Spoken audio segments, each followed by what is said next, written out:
আলোচনা করছি তোমাদের সামনে। দেখো, হিউম্যান ব্রেনটা অ্যাকচুয়ালি আমাদের যে ব্রেনটা এটা কিন্তু একটা শক্ত আর কি খোলক আর কি, শক্ত খোলকে ঢাকা থাকে। এটাকে আমরা ক্রেনিয়ালের যে বিভিন্ন যে 8 জোড়া ক্রেনিয়াল বোন আছে, সেই বোনটা দিয়ে আমাদের এগুলো ফ্রন্টাল, অক্সিপিটাল, প্যারাইটাল এই বিভিন্নভাবে পুরোটা ঢেকে রেখেছে। যেমন নারকেল দেখেছো, নারকেল যদি মাঝখান থেকে ভাঙা যায়, নারকেল মাঝখান দিয়ে ভাঙলে কী হবে দেখতেই পাচ্ছ। নারকেল ভাঙলে যেমন দেখাবে, পুরো ব্রেনটা দুটো খোল দেখাবে। এবার ব্রেনটা আলটিমেট দেখো, যে ঘিলুটা, যে ব্রেন আমরা বাংলায় বলি ঘিলু বা মগজ, এই ব্রেনটা দেখো এটা 1.3 টু 1.4 এত কেজি, ঠিক আছে। তো হিউম্যান ব্রেনটা আমাদের এটা যে এই যে ঘিলুগুলো আছে, ঘিলুটা অ্যাকচুয়ালি দেখতে কেমন জানো তো, এটা একটা ধূসর বর্ণের আর কি, যেমন মিল্কি বলা যেতে পারে। তুমি ধরো ব্রেনটাকে হাত দিয়ে ধরার পরে কি হবে, সম্পূর্ণটা ডিজলভ গলে যাবে, গলে গিয়ে কি হবে, সাদা সাদা হয়ে যাবে। তো এতই নরম এবং এতই পিচ্ছিল, মানে জেলি মতো স্ট্রাকচার, তো তুমি এটাকে ধরবে সম্পূর্ণ গলে যাবে এটাকে। তো সেই একদম মানে কি বলবো, জেলির মতো নরম পিচ, মানে এইটা তো একদম একটা পাতলা একটা আবরণ দিয়ে এটাকে ঢাকা থাকবে। সেই আবরণের মধ্যে থাকবে মানে প্যাকেট মতো থাকবে। সেই আবরণটাকে আমরা যে মেনিনজেস, আবরণটাকে আমরা কি বলছি, মেনিনজেস বলছি। এই মেনিনজেস আবরণ দিয়ে ব্রেনটাকে মানে অক্ষতভাবে ঢেকে রেখেছে। এবং আমাদের তার উপরে রয়েছে একটা শক্ত হাড়, যেটাকে ব্রেন কেজ বলা হয়, শক্ত হাড়। তো হাড়টা যদি মেনিনজেসটা না থাকতো, তাহলে এই যে বললাম যে হাত দিলেই অমনি গলে যায়, হ্যাঁ, সাদা দুধের মতো নরম পিচ্ছিল হয়ে যায়, সেটা তাহলে কি হবে, ঘষা লাগলে কি হতো, ওই হাড়ের সঙ্গে ঘষা লাগলে কি হবে, সেটা ক্ষয়ে যাবে, রাপচার হয়ে কি হবে, হ্যামারেজ হয়ে যাবে। ব্রেন হ্যামারেজ হয়ে গেলে তো জানো অ্যাকচুয়ালি ডেট একদম।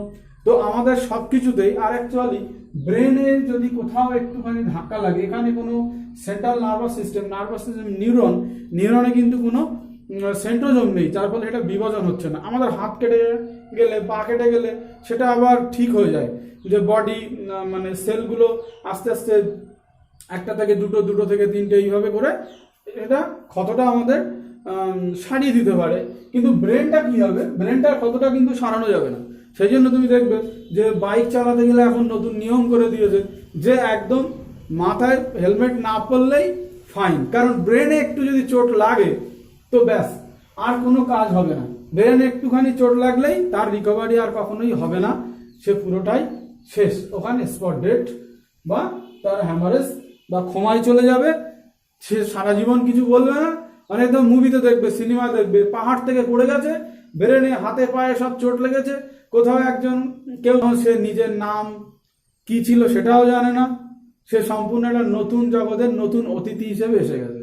যারা রেস্কিউ করলো তাদের বললেও তারা বলতে পারবে না যে কে, তোমার নামটা কি, কিছুই বলতে পারছে না। কেন কি, এই ব্রেনটাকে আঘাত লেগেছে বলে সে সম্পূর্ণ মানে ক্ষমায় চলে গেছে, আর সে সম্পূর্ণ যে এই যে পার্টগুলো আমি কেন বলছি, প্রত্যেকটা পার্টের বিভিন্ন ফাংশন আছে। তো আমরা প্রথমে ব্রেনের পার্টটাকে আমরা 3 ভাগে ভাগ করছি। দেখো, fore brain, mid brain, hind brain. তাহলে আমরা ব্রেনকে 3টে পার্টে ভাগ করছি। বাংলায় দেখো, ফোর ব্রেন মানে কি, অগ্র মস্তিষ্ক, মধ্য মস্তিষ্ক, পশ্চাৎ মস্তিষ্ক, মানে পিছনের যে, মানে বলা হয় পিছনের হিন্ড ব্রেন, আর এটাকে বলছি fore brain, mid brain, hind brain. তো এই অংশটাকে বলছি আমরা ফোর ব্রেনে কি থাকছে, সেরিব্রাম থাকছে, সেরিব্রাম, আর সেরিব্রামের যে আবরণটা থাকে সেটা কর্টেক্স, সেরিব্রাম কর্টেক্স দিয়ে ঢাকা থাকে। সেরিব্রাম, তারপরে থ্যালামাস, এই অংশটা তুমি দেখতে পাচ্ছ, এটা থ্যালামাস, আর নিচের এই অংশটা বলছি হাইপোথ্যালামাসের সঙ্গে কিন্তু পিটুইটারি গ্ল্যান্ড অ্যাড হয়ে বসে রয়েছে। পরে ফাংশন আমি ডিসকাস আলোচনা করছি। তো দেখো এখানে ব্রেনটা সেরিব্রাম সম্পর্কে, সেরিব্রাম, থ্যালামাস, হাইপোথ্যালামাস। এবার এগুলো, আর মিড ব্রেনকে আমরা তেমন ভাগ করছি না। আর হিন্ড ব্রেন বা পশ্চাৎ মস্তিষ্ক, সেরিবেলাম, পন্স আর মেডুলা অবলাঙ্গাটা, মেডুলা অবলাঙ্গাটা ঠিক আছে, মেডুলাই বলো এইটা। এবার চলো আমরা সেরিব্রাম সম্পর্কে জানি। এই যে সেরিব্রাম সম্পর্কে আমরা ডিটেলস আলোচনা করি। এর ফাংশনটা সবচেয়ে বেশি সেরিব্রাম, সেই জন্য পরীক্ষা এখান থেকে প্রশ্ন আসে যে which part of our brain is do the more function, সবচেয়ে বেশি ফাংশন কে করে, সে অ্যান্সার হয়ে যাবে সেরিব্রাম। অ্যান্সার কি হয়ে যাবে, cerebrum. The cerebrum is the largest part of the brain and is composed of the right and the left hemisphere and it is perform the high function. This is note this line forms the higher function. Higher function এখান থেকেই একটা প্রশ্ন চলে আসবে, higher function. তাহলে ব্রেনের যে পার্টটা সবচেয়ে বেশি ফাংশন করছে সে কে না, সেরিব্রামটা হচ্ছে বেশি ফাংশন করছে। তো এর ফাংশনটা দেখো, তা ইন্টারেপ্টিং টাস্ক মানে কি, ধরো কোন একটা আমি কিছুতে স্পর্শ করলাম, স্পর্শ করার পরে কি হলো, আমি বরফের উপরে হাত দিচ্ছি, তাহলে হাত দিয়ে আমি কি বলছি, হ্যাঁ এটা বরফ। তোমার হাতের তালুতে একটা রাবারের বল দিলাম, চোখ বন্ধ করে বললাম এটা কি বলো তো, তুমি বললে রাবার। কেন? কারণ স্পর্শ করে তুমি বুঝে নিয়েছো, তোমার সেরিব্রাল কর্টেক্স স্মৃতিশক্তিতে ধারণ করে রেখেছে যে ওই স্পর্শটা এই জিনিস। আচ্ছা, তুমি যদি কখনো জলে হাত দাও বা কাদায় হাত দাও, একটা পাতাতে লিপে হাত দাও, আম পাতা বা কোনো ম্যাঙ্গোতে যদি হাত দাও, তাহলে একটা ম্যাঙ্গোতে হাত দিয়ে তুমি হাত বুলিয়ে চোখ নিয়ে না দেখেও কিন্তু বলে দিতে পারো যে দিস ইজ ম্যাঙ্গো বা এটা আম। বা এটা একটা নারকেলে যদি তুমি চোখ বন্ধ করে বললাম, চোখটা বন্ধ করো, তোমার হাতে একটা নারকেল দিলাম, বলো তো এটা কি, তুমি এবার কি বললে, হাত দিয়ে বললে এটা নারকেল হবে। তা কিসের সাহায্যে তুমি বলছো, সেটা কিন্তু সেরিব্রামের সাহায্যে তুমি বলছো। তাই ইন্টারেপ্টিং টাস্ক অর্থাৎ স্পর্শ আমার মনে থাকছে, বা আমি যেটা একবার টাস্ক করেছি সেটা আমাকে ব্রেনে একদম গেঁথে গেছে, যে স্মৃতিশক্তিতে যে ওই টাস্কটা এরকম হবে। পরে দেখো ভিশন অ্যান্ড হিয়ারিং। ভিশন মানে চোখ দিয়ে কিছু দেখা আর কান দিয়ে কিছু শোনা। আমি চোখ দিয়ে দেখছি কি, চোখ দিয়ে দেখছি ধরো একটা কি বলবো, একটা ধরো আমি গরু দেখলাম, তো গরু দেখছি, গরু দেখে যখন গরুটা দেখলাম দিস ইজ এ কাউ। এবার তুমি একবার তোমাকে দেখানো হলো যে দেখো, তুমি একবার দেখে নাও দিস ইজ দ্য কাউ, গরু। তোমাকে গরুটা নিয়ে চলে গেল, দীর্ঘ অনেক দিন তোমাকে দেখানো হলো না, তুমি কিন্তু আবার যদি তুমি দেখো তাহলে কি বলবে, গরুই তো বলবে। এরকম তোমাকে একজনকে তুমি দেখেছো, তোমার স্টুডেন্ট বা ধরো আমাকে দেখলে, সাবির স্যারকে দেখলে যে this is the Sabir sir. তাহলে দেখো এবার তুমি যদি অন্য কখনো আমার কোথাও দেখো, আর তো তুমি আমার দেখছো না, হঠাৎ একদিন তুমি আমাকে দেখলে, তাহলে কি বলবে, যে আমাকে অন্য কেউ নাম দেবে, তাহলে সাবির স্যারই বলবে। তাহলে এই যে এইটাই সেটা হচ্ছে ভিশন মানে দেখা, এটা কিন্তু সেরিব্রাল কর্টেক্সে সেরিব্রামে এখানে পুরো টাইপ হয়ে থাকছে। এবার হিয়ারিং শব্দটা দেখো, শব্দ অনেক রকম শব্দ আছে। ধরো তোমার একটা কি বলবো, একটা গরু ডাকছে, হাম্বা করে গরু ডাকছে, তাহলে গরুর ডাকটা শুনছো, শুনে কি বলবে যে ওটা ছাগল ডাকছে, কানের সঙ্গে বলবে না। বিড়াল ডাকলো, মিয়াও করে বিড়াল ডাকলো, তুমি কি বলবে, ওরে বলবে না, ওটাকে তুমি বিড়ালই বলবে, কারণ তুমি সাউন্ডটা শুনে বুঝে গেছো যে ওই সাউন্ডটা তোমার ব্রেনে রেকর্ড হয়ে রয়েছে, this sound is cat sound, ওটা বিড়ালের ডাক। ঠিক আছে, এবার দেখো তারপরে রিজনিং ইন্টেলিজেন্স, জিকে। দেখো রিজনিং ইন্টেলিজেন্স, দেখো বুদ্ধি এখানে কি করে থাকবে। ধরো তোমাকে কতগুলো অঙ্ক শেখানো হচ্ছে, অঙ্ক ইকুয়েশন শেখানো হচ্ছে, অঙ্কগুলো তুমি যে করছো সে কোথা থেকে করছো, তার বুদ্ধিটা কিন্তু তোমার সেরিব্রাল যোগাচ্ছে। যে আমি যোগ শেখাচ্ছি বাচ্চাদের 1 + 1 2, 2 + 3 5, তো সে তো সিকোয়েন্সে করেই ফেলছে, কারণ সেই সেরিব্রামে রেখে দিচ্ছে সেই ফাংশনটা, রিজনিং ইন্টেলিজেন্স করছে। ইমোশন, ধরো তুমি একটা ভালো, আমি পরীক্ষায় যদি ভালো রেজাল্ট করি তো আমি এই করবো, লটারিতে এই টাকাটা পেলে আমি আমি এই টাকাটা নিয়ে এই করবো, এই টাকাটা নিয়ে এই করবো, হ্যাঁ বাবাকে এই জিনিস কিনে দেবো, মাকে এই জিনিস কিনে দেবো, আমি একটা অ্যান্ড্রয়েড সেট কিনবো। এই যে ইমোশন হয়ে তুমি ভাবছো, তুমি টাকা কিন্তু পাওনি, তুমি ইমোশনে ভাবছো। ইমোশনটা কে নিয়ন্ত্রণ করছে, দিস ইজ সেরিব্রামটাই কিন্তু নিয়ন্ত্রণ করছে। পরে দেখো লার্নিং, তুমি কিছু শিখছো, আমি বলছি সেটা তুমি ব্রেনে ক্যাচ করছো, এই যে শিখে নিচ্ছ, শেখাটাও কিন্তু, বা তুমি লেখাপড়া শিখছো, সবকিছু ব্রেনে নিচ্ছ, সেটাও কিন্তু তোমার সেরিব্রাল নিচ্ছে। কন্ট্রোল অফ মুভমেন্ট দেখো, কন্ট্রোল অফ মুভমেন্ট মানে কি, চলাফেরাকে নিয়ন্ত্রণ করছে।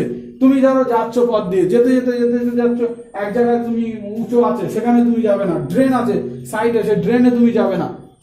তুমি প্রতিদিন যাচ্ছ একটা পথ দিয়ে, যখন নতুন বাইকে যাও তখন সেই পথটা সম্পর্কে তোমার আইডিয়া থাকে না, কিন্তু তুমি পরবর্তীকালে তুমি যখন সেই বাইক নিয়ে সেই পথে যাও, তুমি তো একদম বুঝতেই পারবে যে ওখানে একটা বাম্পার ছিল, আমি আগের থেকে স্লো করি। তুমি লাইটে দেখতে পাও আর নাই পাও, আগের থেকে কিন্তু তুমি বুঝে নিচ্ছ ওই রাস্তাটা এইরকমই, ওই রাস্তাটা সামনে গেলে এবার আমার ভাঙা চুরো পড়বে, ছোট ছোট ছোট পটহোলস পড়বে, তাহলে আমার বাইকটা একটু স্লো করতে হবে। তো সেই সমস্ত যে কন্ট্রোল অফ মুভমেন্টটাও নিয়ন্ত্রণ করবে। হ্যাঁ, ধরো আমি এখন কথা বলছি তোমাদের সামনে, আমি যে সাইডে চলে যাই, এইভাবে সাইডে চলে গেলে তো হবে না, এবার এদিকে যাচ্ছি এদিকে যাচ্ছি, এই কন্ট্রোলটা মুভমেন্টটাকে আমি কন্ট্রোল করতে পারছি না। বাইরে বেরিয়ে গেলে কিন্তু তুমি আমাকে দেখতে পাবে না। ওকে, তো দেখো এবারে আমরা চলে যাই থ্যালামাস। এই পরের অংশটাকে বলছে থ্যালামাস। থ্যালামাস কি হচ্ছে? Is caries the sensory information to from the body to the cerebrum and the lymphatic system. এটা দেখো থ্যালামাসটার কাজটা হচ্ছে বাইরের যে সমস্ত টেম্পারেচার, ধরো বাইরে একটা গরম জিনিস আছে, গরমে আমি হাত দিচ্ছি, হাত দিয়ে কি বুঝলাম যেটা হিট আছে, সেই হিটটা আমি পাঠিয়ে দিলাম ব্রেন, এখানে চলে এলো, এবার এখান থেকে থ্যালামাসটা কি করলো, সেরিব্রামে পাঠিয়ে দিল। তাহলে it carries the sensory information from the body to cerebrum. সেরিব্রামে কিন্তু সেই ইনফরমেশনটা পাঠিয়েই দেবে, কারণ তুমি এখান থেকে যে তাপ স্পর্শ বিভিন্ন, ধরো তোমার পায়ে একটা গায়ে মশা বসেছে, মশাটা যেই কামড়ালো তুমি বুঝতে পারছো কামড়াচ্ছে এবং সেটাকে মারতে হবে, তো সঙ্গে সঙ্গে সেই রেসপন্সটা কোথায় পৌঁছে গেল, সেরিব্রামে। বাইরের সবকিছু সেরিব্রামে পাঠিয়ে দিচ্ছে, বাইরের হিট, বাইরের তাপ, বাইরের কোনো ঘটনা স্পর্শ সবকিছু সে ক্যারি করে পাঠাচ্ছে কোথায়, সেরিব্রামে পাঠাচ্ছে, সেখান থেকে তুমি রেসপন্স আছে, সেখানে তুমি কাজ করছো। পরে দেখো lymphatic system, the between the cerebrum and thalamus. Lymphatic system কোথায় থাকছে, বিটুইন সেরিব্রাম, এই সেরিব্রাম আর এই থ্যালামাস, এই থ্যালামাসের ভিতরে একটা মাঝখানেই থাকছে lymphatic, between the cerebrum and থ্যালামাসের। এটা কি নিয়ে, হাঙ্গার, ক্ষুধার্ত। অ্যাকচুয়ালি এটা হাইপোথ্যালামাসের অনেকে এইভাবে পড়ে, কিন্তু না, এটা লিম্ফেটিক সিস্টেম নিচেই আছে। হাঙ্গার মানে ক্ষুধার্ত, তোমার খিদে পেয়েছে, খিদে নিয়ন্ত্রণ করছে। ট্রাস্টি, জল পিপাসা পেয়েছে, ভয় লাগছে, হ্যাঁ ভয়, কোনো কিছু দেখে তুমি ভয় পাচ্ছ, সেটাও ব্রেনে পাঠিয়ে দিচ্ছে, এগুলো নিয়ন্ত্রণ করছে। তুমি রাগান্বিত হয়ে গেলে, তোমার একটা কোনো কথা বললো, তুমি হট করে রেগে একেবারে আগুন হয়ে গেলে, হ্যাঁ আমাকে এই বললো, আমাকে এই বললো, এই যে রাগটা, হঠাৎ করে রেগে যাওয়া, এই রেগে যাওয়া ভাষাটা লিম্ফেটিক সিস্টেমটা অ্যাক্টিভ হয়ে ওঠে, বিভিন্ন কারণে অ্যাক্টিভ হয়ে ওঠে, সেটা রাগ হয়। এবার সেক্সুয়াল রেসপন্স দেখো, এই লিম্ফেটিক পিটুইটারি, এখানে দেখো এখানে পিটুইটারি গ্ল্যান্ডটা আছে। তা অনেকে নচিকেতার একটা গান শুনবে যে ভালোবাসা প্রেম প্রেম কিছু না, সব পিটুইটারির খেলা। তো দেখো সায়েন্সেই দেখো, তো পিটুইটারি তো খেলা, কারণ দেখো এখানে যে তুমি প্রেম ভালোবাসা যাই কিছুই করছো না কেন, ওই অ্যাক্টিভটা কোথায় হচ্ছে, হাইপোথ্যালামাসে, এখান থেকে হচ্ছে, হাইপোথ্যালামাসের পাশেই আছে পিটুইটারি গ্ল্যান্ড, ওই লিম্ফেটিক সিস্টেম সবগুলোকে নিয়েই হচ্ছে। তো হাইপোথ্যালামাস এটাও কিন্তু নিয়ন্ত্রণ করছে। সেই জন্য দেখবে সাধু সন্ন্যাসীরা কতগুলো খাবার দ্রব্য আছে যেগুলো খেলে তোমার এই হাইপোথ্যালামাসটা ইরিটেট হয়, উত্তেজিত হয়, এবং উত্তেজিত হলে ওই হরমোনটা সিক্রেশন হয় পিটুইটারি গ্ল্যান্ড থেকে, এবং আস্তে আস্তে তোমার রাগ হয়। হঠাৎ করে তো রাগ হয় না, আস্তে আস্তে আস্তে আস্তে রাগটা উঠে চলে আসে এবং খুব মানে অ্যাঙ্গার হয়ে যায় সেটা। এবারে দেখো hypothalamus. Hypothalamus is a small region, hypothalamus is a small region of the brain. এটা দেখো ছোট্ট অংশ হাইপোথ্যালামাস, খুব কিন্তু বড় না, এই পার্টটা কিন্তু খুব একটা বড় না হাইপোথ্যালামাস।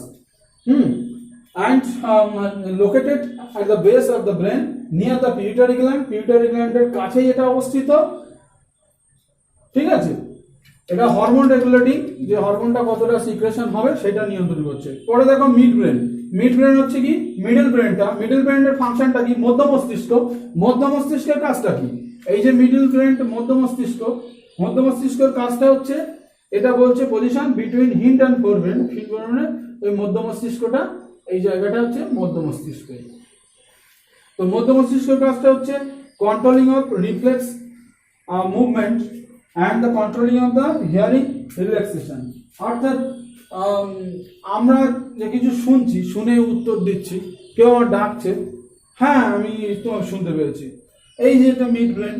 এটা রিফ্লেক্স অফ মুভমেন্ট, মুভমেন্ট মানে চলনের যাতায়াত করার জন্য, এটাও কিন্তু ও নিয়ন্ত্রণ করছে মধ্য মস্তিষ্ক। এবারে দেখো নেক্সট আমি তোমাদের ওটা ডিসকাস করছি যে হিন্ডব্রেনের যে পার্টটা আমরা হিন্ডব্রেনটা আমরা ভাগগুলো আলোচনা করছি, সেরিব্রাম, পন্স এন্ড মেডুলা। সেরিব্রামটা দেখো, সেরিব্রামের ফাংশনটা কি হচ্ছে, সেরিব্রাম মানে balance of the body, voluntary movement এটা নিয়ন্ত্রণ করে। ব্যালেন্স মানে কি, আমাদের চলতে চলতে যে ভারসাম্যহীনতায় ভুগি আমরা, ভারসাম্য যখন ব্যালেন্স ঠিক হয়ে যায় আমরা পড়ে যাই, মাথা ঘুরে পড়ে যাই, তো ব্যালেন্সটা নিয়ন্ত্রণ করছে সেরিব্রাম। এই সেরিব্রামটা হচ্ছে এইটা যেটাকে পশ্চাৎ মস্তিষ্ক বলা হচ্ছে। পশ্চাৎ মস্তিষ্ক আমাদের দেহের ভারসাম্য নিয়ন্ত্রণ করে।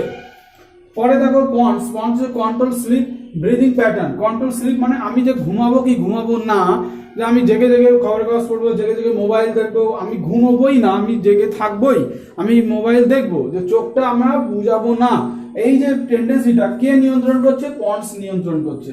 আর তারপরে দেখো আর ব্রিদিং, আচ্ছা ধরো তুমি একটা কাজ করেছো, কাজ করে হাই নিঃশ্বাসটা ছেড়ে দিলে, হাই নিঃশ্বাস ছেড়ে, এই যে ব্রিদিং প্যাটার্ন এটাও কিন্তু পন্স নিয়ন্ত্রণ করছে। আর মেডুলার কাজটা কি, it's the control automatically action, automatic action গুলো মেডুলাটা কন্ট্রোল করছে। অর্থাৎ আমরা যে হার্টবিট আমি কথা বলছি তাও হার্টবিট চলছে, আমি সাইকেল চালাচ্ছি তাও হার্টবিট চলছে, যে কোনো কাজ তুমি খাচ্ছ তাও হার্টবিট চলছে, এই সমস্ত কাজগুলো অটোমেটিক কন্ট্রোল, এগুলো কে করছে, এগুলো হচ্ছে মেডুলা করছে। The like breathing, the blood circulation কাজটা করছে, and the heart rate তো 72 per minute, হার্ট রেটটা এইভাবে কন্ট্রোল হচ্ছে। এবং সোয়ালিং, অর্থাৎ কোনো কিছু আমি গালে দিলাম, চিবাচ্ছি, চিবাতে কি হচ্ছে, সালাইভা যে মাউথ ক্যাভিটির মধ্যে যে সালাইভা গ্ল্যান্ডগুলো রয়েছে, সালাইভা থেকে খাদ্যটাকে দলা পাকাচ্ছে, তুমি রাখতে চাইলেও অটোমেটিকই দেখো সেটা তুমি গিলে নিচ্ছ, সেটা কিন্তু সোয়ালিং। এই কাজগুলো কিন্তু মেডুলা করছে। ওকে ভাই, তো এই পর্যন্তই। তোমাদের ভালো লাগলে লাইক দিও, শেয়ার করো। ওকে, তো ভাই পরে আবার অন্য টপিকসে আলোচনা করা যাবে। আর চ্যানেলটা সাবস্ক্রাইব করো তোমাদের ভালো লাগলে। ওকে, বাই।